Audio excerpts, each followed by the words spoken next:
Hey everyone, it's Friday and I had mentioned something in another video about, or maybe I just wrote it down below, doing a video on kind of the art-related topic, and I'll start by showing you my very messy workroom here. I didn't mention it in any of my videos, but I did mention it on Facebook. I had to get a new printer.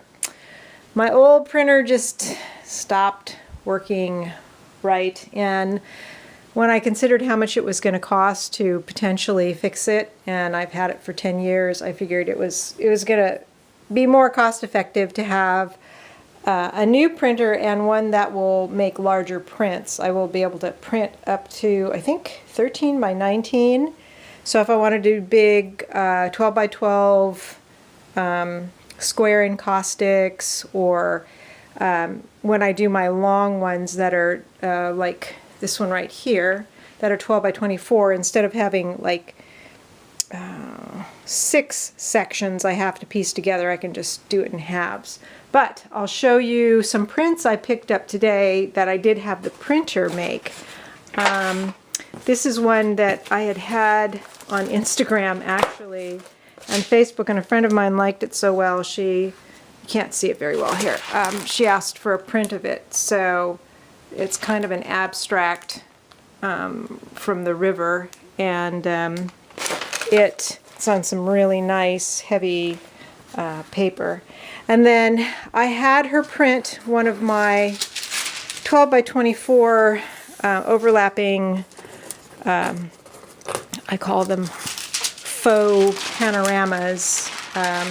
I had this one of Ocean Beach in San Francisco. So I don't know if this paper is thin enough to work with the encaustic, and it is a matte finish. So instead of actually going ahead and using the adhesive and putting it down on the board and not knowing for sure how the encaustic is going to work with that paper, I asked my printer if she had any scraps of that paper, which she did, which is what this is. So I will cut a section of this and find some board, not my better cradle board, but I have some like little, oh, I don't know, they're just flat boards that I can practice on, and I will adhere that, and then I will put the encaustic over it, and I will see how it works. If it looks like it works well, then I will go ahead and make the encaustic with that print, and if it doesn't, I will find another way to use the print and just go back to my other method with regular paper.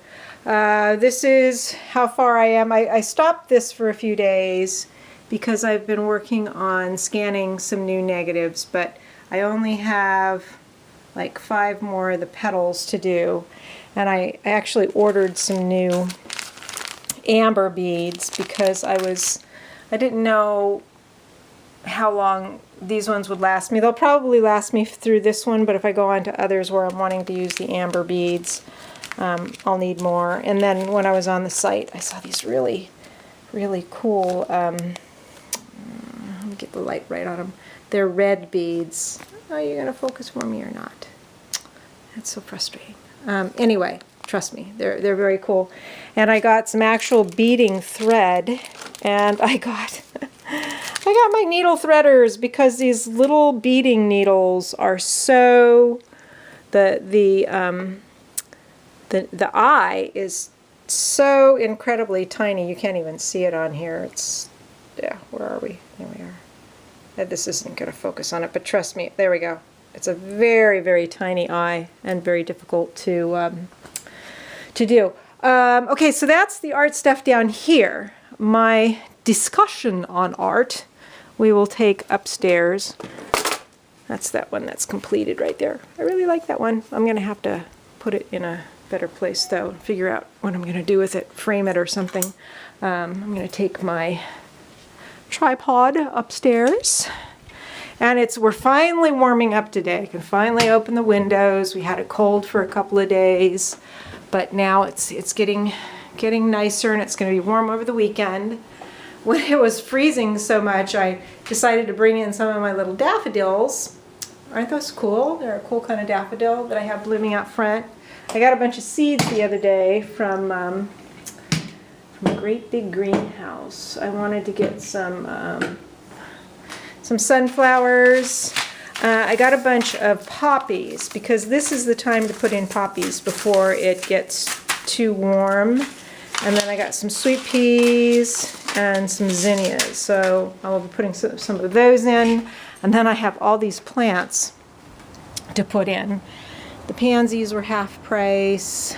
I got some snapdragons. I've got 2 gojis, a red grape, a fig, and 4 lavender. So I'll be working on those out front this weekend. And the front isn't looking too bad. There's little violets starting to bloom in the lawn, and got more daffodils coming out there. The tulips are blooming a little weird, I think just because our weather has been so weird. But now we should be staying fairly warm after tonight. Even tonight's not going to be too cold. So, all right. So, it's a lovely afternoon, and I'm gonna, man, it's bright out there. I hope I'm not blasting you with light from my white shirt here. Art. Yes, I was going to talk about my own process of developing my vision. First of all, I want to say about any of the videos that I make that have to do with even explaining my processes, anything, this is all just my own experience. I am by no means an expert. The only thing I'm an expert at is sincerely making the best effort I can. Otherwise, I don't consider myself an expert at anything. This is my ginger turmeric decoction. Here's a little side thing, in case anybody ever experiences this. So last weekend I went to see Kodo, which was awesome. And then on Sunday, I think I had gone for a walk with a neighbor, and I don't know whether it was cold or I just wasn't relaxed. Something happened where I think I was like clenching my jaw, and I don't remember this. I think it was Sunday or Monday. One of my molars, which has a crown on it, my tooth got really achy. I mean, I couldn't even eat on that side because it just hurt. Even when I chewed on the other side, it hurt. Well, I knew from past experience that I sometimes get what they call a bruised ligament. Yes, you have ligaments that hold your teeth in.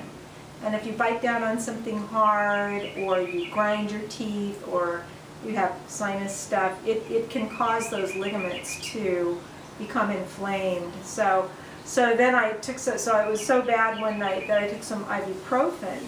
Well, ibuprofen I can't take ibuprofen. It like messes up my stomach, my digestion. It's not my stomach, it's like my lower GI. It just messes me up for days, and so I'm still trying to feel better.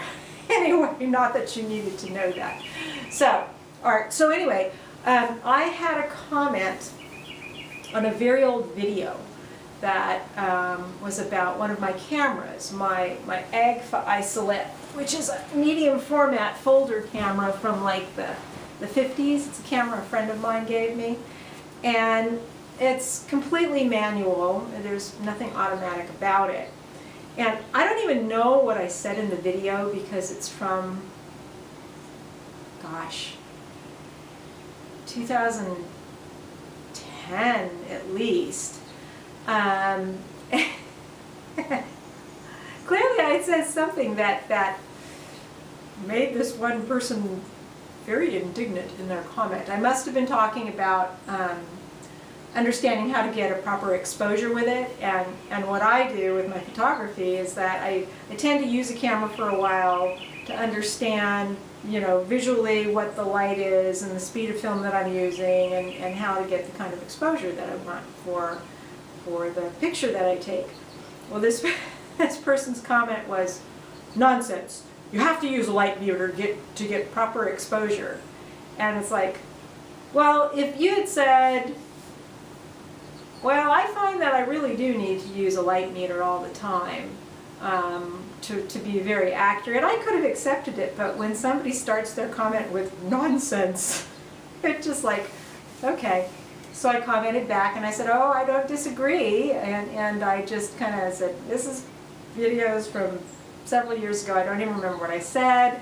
And then I said, what is your experience with the Agfa isolette? And what kind of, I'm going to go to your channel to see what kind of photography videos you have. And they didn't have any. They had a bunch of liked videos, but they did not have any of their own videos. But that's YouTube. Any of you that make videos regularly, that's, you know the drill.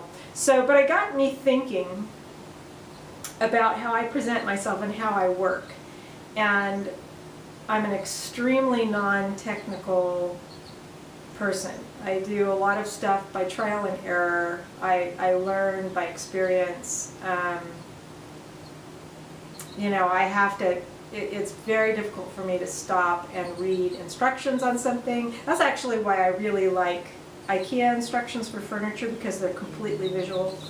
And it's not that I don't have decent reading comprehension either. I don't know whether it's an impatience thing or what it is. So when I make videos here talking about whatever kind of technique that I'm doing, it's just based on my experience. It's by no means the only way, certainly not the best way to do anything. I think my intent is more to convey enthusiasm for process and for creative thinking.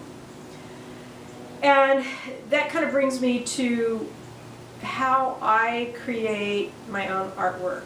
I was thinking about photography and thinking that I wouldn't even call myself a photographer because I am so non-technical and approach it in an intuitive way. I would call it lazy, but I'm not a lazy person. I know that. It's not laziness.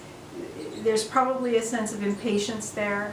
I know that I came to creative expression later in life. Really, I started taking pictures of my kids when they were little, but didn't really start really delving into artistic mediums until my late 30s and 40s, and so then I felt like I was trying to play catch up, and then it's like, oh, I don't have time to learn all the technical stuff. And there's a part of me that doubts my intellectual capacity for learning, which is mixed up with a lot of things. But for my own artistic process, it's highly intuitive, it's highly experiential, and the art world is a funny place, and I'm not sure I will ever fit in it in any real way, which can be problematic because I'm putting an awful lot of time and energy and resources into creating artwork that I'm sort of I just have this backlog of now, and I don't know where it will go. And I know there's Etsy, and I know I need to talk to galleries and things like that. But that's part of the process that is just not at all fun and exciting for me. I find it intimidating.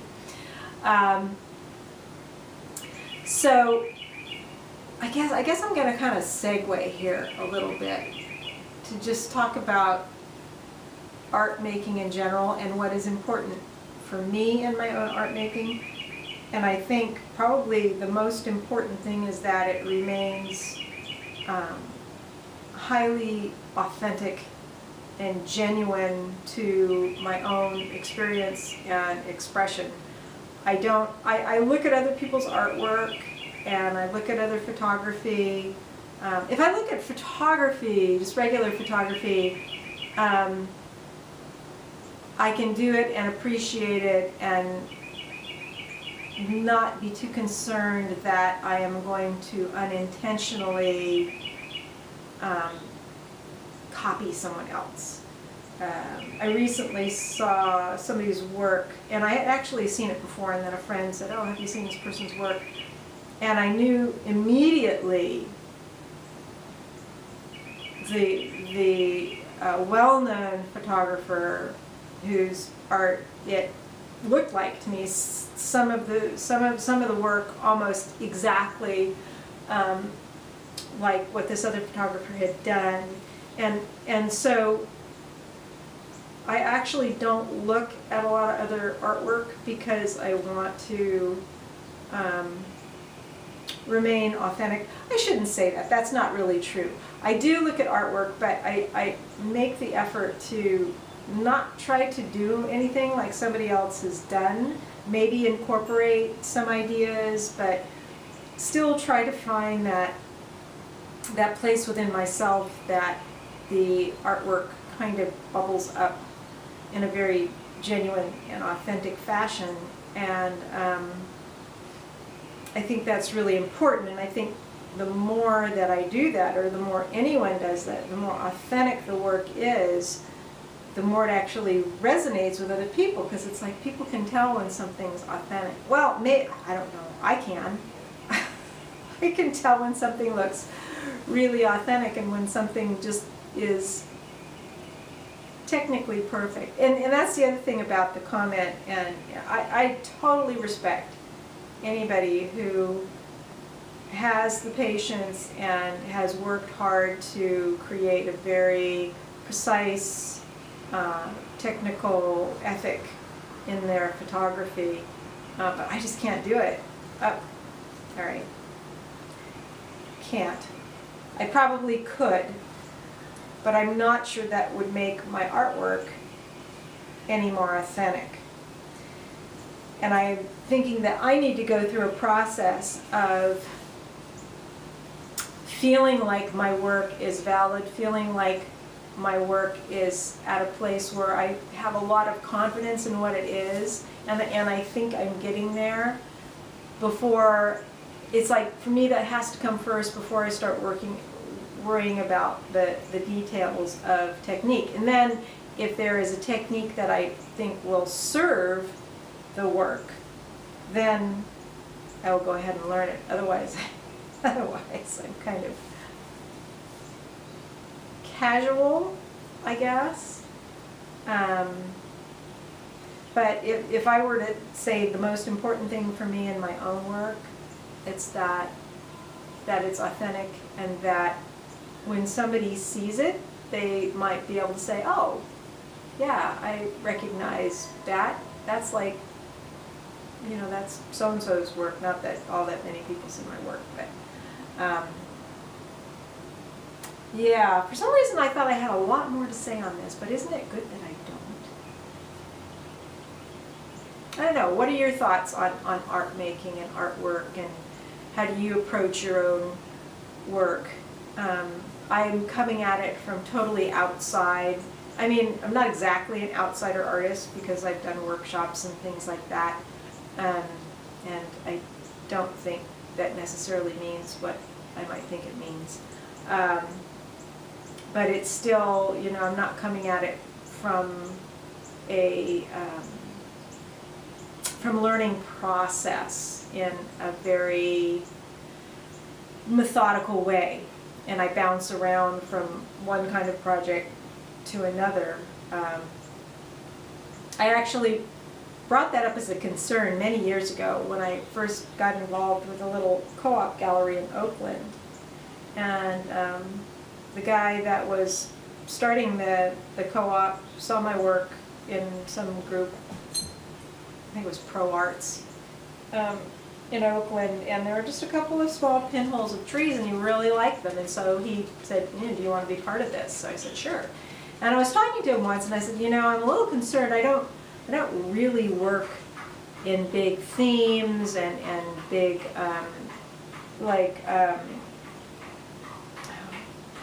series. I've kind of started doing that with some of my cyanotypes, but that's the way I've done my photography has not been that way. And he said, work whatever way you want, whatever way works for you. There aren't really any rules as far as this goes. And while I think that's true, I think, you know, if you're talking about getting in a gallery or something like that,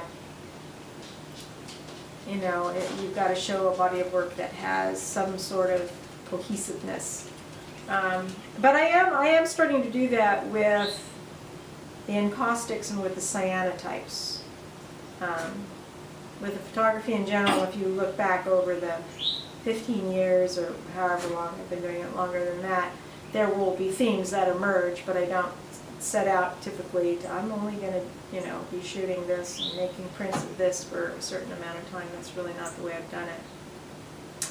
So anyway, there's my little art talk for Friday, and my MOZ this week was pulled from the archives from this past summer when I was going to California, I guess, for my daughter's wedding. So anyway, that's it. I hope you're doing well, and share your thoughts.